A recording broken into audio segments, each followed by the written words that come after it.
মহান আল্লাহ তাআলা সুন্দর অবয়বে মানুষ জাতিকে সৃষ্টি করেছেন।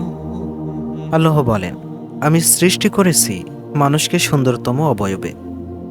বান্দার উপর তার সৃষ্টিকর্তা যদি অসন্তুষ্ট থাকেন তাহলে তার ক্ষতি অনিবার্য।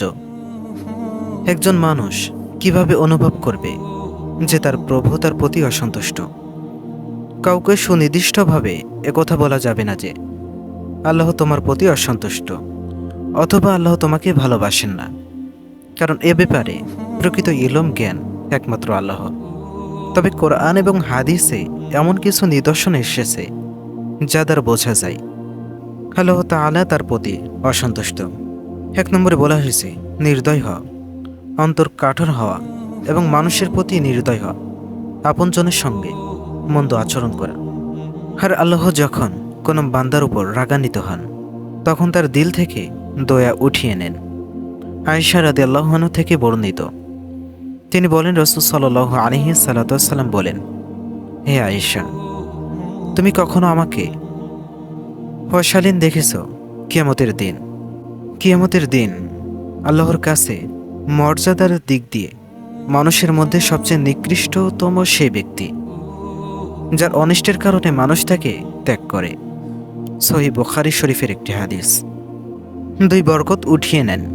আল্লাহ তাআলা যখন কারো প্রতি অসন্তুষ্ট হন তখন তার জীবন থেকে বরকত উঠিয়ে নেন এবং তার উপর বিভিন্ন ধরনের শত্রু নিয়োজিত করে দেন।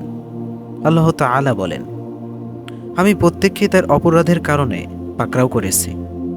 তাদের কারো প্রতি প্রেরণ করেছি প্রস্তুত সহ প্রচণ্ড বাতাস, কাউকে পেয়েছে বজ্রপাত, কাউকে আমি বিলীন করে ভূগর্ভে এবং কাউকে করেছি নিমজ্জিত। আল্লাহ তাদের প্রতি জুলুম করার ছিলেন না, কিন্তু তারা নিজেরা নিজেদের প্রতি জুলুম করেছে। 3 নম্বরে বলা হয়েছে যে কোনো মুসিবতে অসন্তুষ্টি প্রকাশ করা। আল্লাহ যখন বান্দাকে পরীক্ষা কিংবা অন্য কোনো কারণে বিপদ আপদ দেন তখন তার প্রতি বিরক্তি ও অসন্তুষ্টি প্রকাশ করা আল্লাহ তাআলা তাকে ক্রোধান্বিত করে তোলে। আনাস রাদিয়াল্লাহু আনহু থেকে বর্ণিত, তিনি বলেন, রাসূল সাল্লাল্লাহু আলাইহি সাল্লাম বলেছেন, বিপদ যখন মারাত্মক হবে প্রতিদানও তত মহান হবে। আল্লাহ তাআলা যখন কোনো জাতিকে ভালোবাসেন তখন তাদের বিপদে ফেলে পরীক্ষা করেন। যে লোক তাতে বিপদে সন্তুষ্ট থাকে তার জন্য আল্লাহ তাআলা সন্তুষ্টি বিদ্যমান, আর যে ব্যক্তি তাতে অসন্তুষ্ট হয় তার জন্য আল্লাহ তাআলার অসন্তুষ্টি বিদ্যমান। মুসনাদে আহমদ এবং তিরমিজি শরীফের একটি হাদিস। 4 নম্বরে বলা হয়েছে আল্লাহর কাছে প্রার্থনা না করা। আল্লাহ তাআলা চান তার বান্দা তার কাছে প্রার্থনা করে। আল্লাহ বলেন, আর তোমাদের রব বলেছে, তোমরা আমাকে ডাকো, আমি তোমাদের ডাকে সাড়া দেব। নিশ্চয় যারা অহংকার বশে আমার ইবাদত থেকে বিমুখ থাকে তারা অচিরেই জাহান্নামে প্রবেশ করবে লাঞ্ছিত হয়ে। হযরত আবু হুরায়রা রাদিয়াল্লাহু তাআলা আনহু থেকে বর্ণিত, তিনি বলেন, রাসূল সাল্লাল্লাহু আলাইহি সাল্লাম বলেছেন, আল্লাহ তাআলার কাছে যে ব্যক্তি প্রার্থনা না করে আল্লাহ তাআলা তার উপর অসন্তুষ্টি হন। 5 নম্বরে বলা হয়েছে অহংকারী হওয়া, সত্যকে গোপন করা।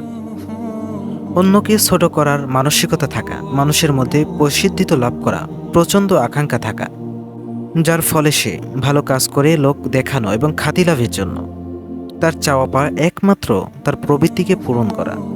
তার প্রবৃত্তি তার প্রভু হয়ে যায়, পরকাল থেকে সম্পূর্ণ থাকে সে উদাসীন। আল্লাহ তাআলা বলেন, নিঃসন্দেহে আল্লাহ তাআলা তাদের গোপন এবং প্রকাশ্য যাবতীয় বিষয়ে অবগত। নিশ্চয় তিনি অহংকারীদের পছন্দ করেন না। 6 নম্বরে বলা হয়েছে নিয়ামত অস্বীকার করা। প্রতি বান্দার উপর দিন রাত 24 ঘন্টা আল্লাহ তাআলা হাজার নিয়ামত বর্ষিত হচ্ছে, কিন্তু যারা অকৃতজ্ঞ তারা আল্লাহর অফুরন্ত নিয়ামত পেয়েও তারা অস্বীকার করে। আল্লাহ তাদের প্রতিও অসন্তুষ্ট হন। আল্লাহ তাআলা বলেন, যদি তোমরা অস্বীকার করো তাহলে আল্লাহ তোমাদের থেকে বেপরোয়া।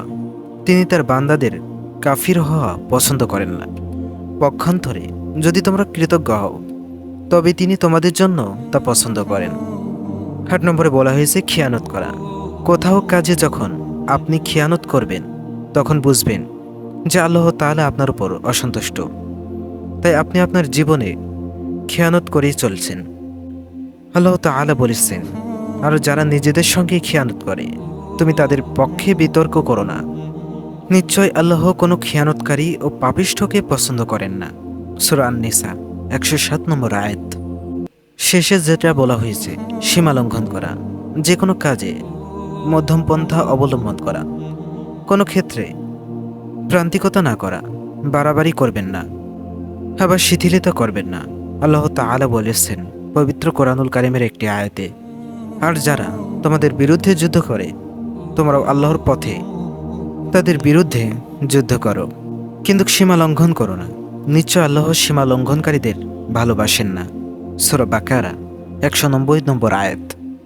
ইহুদি খ্রিস্টান সম্প্রদায় তারা বিভিন্ন কাজে সীমা লঙ্ঘন করেছিল। এই জন্য আল্লাহ তাআলা তাদের প্রতি অসন্তুষ্ট ছিলেন। মহানবী সাল্লাল্লাহু আলাইহি সাল্লাম বলেছেন, তোমরা আমলে মধ্যপন্থা অবলম্বন করো, বাড়াবাড়ি করো না। সকাল সন্ধ্যায় ইবাদতের জন্য বের হয়ে পড়ো, তাহলে গন্তব্যে পৌঁছতে পারবে। এই 7টি কারণ থেকে আমরা বুঝব আল্লাহ তাআলা আমাদের উপর অসন্তুষ্ট।